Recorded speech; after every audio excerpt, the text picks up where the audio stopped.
PDP के नेता या फिर फारूक अब्दुल्ला सवाल खड़े कर देते हैं इस कार्रवाई को लेकर कि इससे तो और अनरेस्ट बढ़ेगा, तो उसका क्या मतलब निकाला जाए? राधिका खेड़ा जी।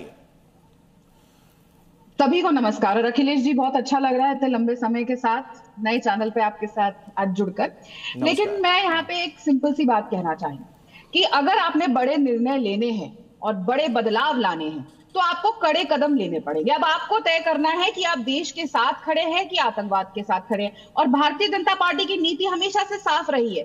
70 सालों में जो लोग नहीं कर पाए, 70 सालों में ना 370 हटा पाए, हमने हटाने का काम किया। हमने ये नहीं देखा कि हमारी सरकार आएगी नहीं आएगी, पर देश के लिए हित में जो है वो कड़ा निर्णय हमने लिया और आज हमने कश्मीर में खुशहाली और वहां पे चीजें बदलाव लाने का काम किया। इसी तरीके से आज तक जो देश में कभी भी नक्सलवाद खत्म नहीं कर पाया, आज भी कांग्रेस इसी तरीके से, जिस तरीके से आज ये टेररिज्म के इनके लिए उमर अब्दुल्ला इंडी गठबंधन के साथ ही यहाँ पे खड़े हो रहे हैं, उसी तरीके से ये लोग नक्सलवाद के साथ भी खड़े हैं। लेकिन 70 साल बाद देश में नक्सलवाद आज खत्म होने पर है। तो बात मैं आपको एक सिंपल लाइन में कह देती हूँ, गोली का जवाब टैंक से भी दिया जाएगा, मिसाइल से भी दिया जाएगा और हर तरीके से दिया जाएगा। इनको तय करना है कि ये देश के साथ खड़े हैं। और यहाँ पे बैठ के कांग्रेस के प्रवक्ता एक बात बोल रहे थे और बहुत शर्म की बात है, क्योंकि मैं सम्मान करती हूँ आर्म फोर्सेस का। मैं भी खुद मेरे परिवार में आर्म फोर्सेस। देखिए राधिका जी, अगर आपने मेरी फौज की वर्दी के ऊपर, मेरी टोपी के ऊपर कोई अगर टीका टिप्पणी की तो मैं कतई बर्दाश्त नहीं करूंगा। इनको बेटर आप लोग देशद्रोहियों की तरह बात करते हैं। आप देश के कानून को नहीं मानते हैं। आप मेरी वर्दी के बारे में अगर बोलेंगे राधिका जी, मैं कतई बर्दाश्त नहीं करूंगा। अरे मत करो, छोड़ के देश की सेनाओं का अपमान कर रहे हैं। आपने ऑपरेशन के अंदर हमारी जीती हुई सेनाओं के पाप। सुन लीजिए रोहित जी, सुन लीजिए, वर्दी को लेकर वो कुछ नहीं कह रही, अपनी बात रख रही है। सुन लीजिए, के बारे में कुछ नहीं कहा है। रोहित चौधरी जी से गलत बयानी मत करिए। रोहित चौधरी जी सुन लीजिए, मशीन लगवाइए अगर सुनाई नहीं देता आपको ढंग से।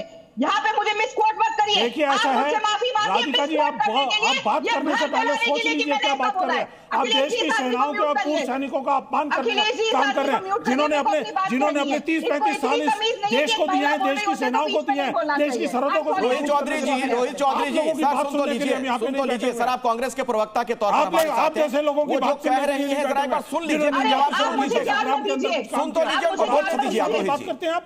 हाँ रोहित चौधरी जी प्लीज उनको सुन लीजिए, अपनी बात रखिएगा। आपने 30 साल, मैंने अपना कहते खून दिया है अपने देश को। हाँ आप बात करने से पहले सोचिए।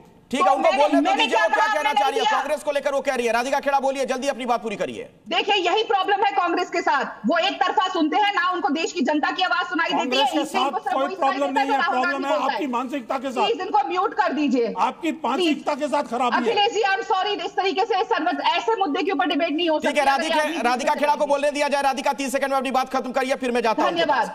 राधिका आपकी बात सुन लेते हैं, बोलिए क्या कहना है। मैं खुद आर्मी परिवार से आती हूँ, जो मैंने बात बोली, मेरे फैमिली में लोग वो भी है जो प्रिजनर ऑफ वॉर रह चुके हैं। तो ये मुझे मत बताएं कि क्या होता है क्या नहीं होता है। मेरे परिवार ने, चाहे देश की आजादी हो या आज आर्म फोर्सेस हो या आज नेवी हो, आज भी अपना खून दे रहे हैं। ना मैंने किसी की वर्दी पे सवाल उठाया। ठीक है, हम आर्मी पे बात कर ही नहीं रहे। राधिका आगे बढ़िए। आतंकवाद पे बात हो रही है और आतंकवादी कार्रवाई के खिलाफ सवाल खड़े होते हैं, तो उस पर आज हम डिबेट कर रहे हैं कि क्यों ना हो एक्शन लिया जाए। कांग्रेस के प्रवक्ता ने जब ये बोला, अखिलेश जी, ये बहुत दर्दनाक बात है कि बात करिए उनसे, उनका ट्रायल करिए। अरे आपने बिरयानी खिलाई थी अफजल गुरु को, आप उसको हिंदू साबित करने में लग गए थे। आपके प्रधानमंत्री डॉक्टर मनमोहन सिंह जी ने यासिन मलिक के साथ हाथ मिलाए थे। क्या हुआ नतीजा? आज जब हम निर्णायक लड़ाई लड़ रहे हैं तो ऐसे कड़े कदम उठाए जाएंगे। मैं फिर बोल रही हूँ, कांग्रेस को अब ये फैसला करना है कि वो देश के साथ खड़े हैं कि आतंकियों के साथ। ठीक है रोहित चौधरी जी, जवाब दीजिए। ठीक है रोहित चौधरी, अपनी बात रखिए, फिर बाकी मेहमानों का साथ आता हूं। आपने देश के साथ जो है, आपने देश के साथ गद्दारी किया। आप सिंदूर के अंदर जीती हुई सेनाओं के पांव खींचने का काम किया है आपने। ट्रंप के दबाव के अंदर आपने यहाँ पे जो सीज फायर किया है वो कतई बर्दाश्त नहीं है पूरे देश को। अखिलेश जी, मैं इसका जवाब दे दूं?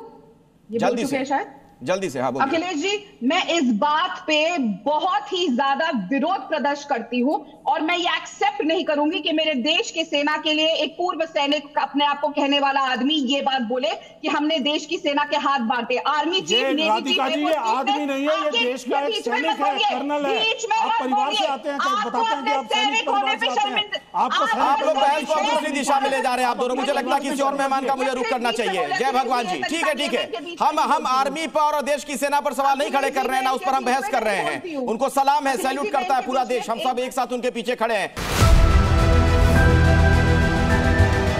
There has been a lot of debate. What is the true meaning of Dhamma or Dharma? आत्मा और परमात्मा के बीच सनातन सेवा का संबंध कायम रहेगा, इसी को कहते हैं सनातन धर्म। Whenever you believe in something, your belief system that works, and then the nature helps. Things may change in my life, but this relation will never change, and no power can hinder that. Why God fear? क्या हम fear की वजह से परमात्मा से प्यार करें कि नहीं तो वो दंड दे देगा हमको?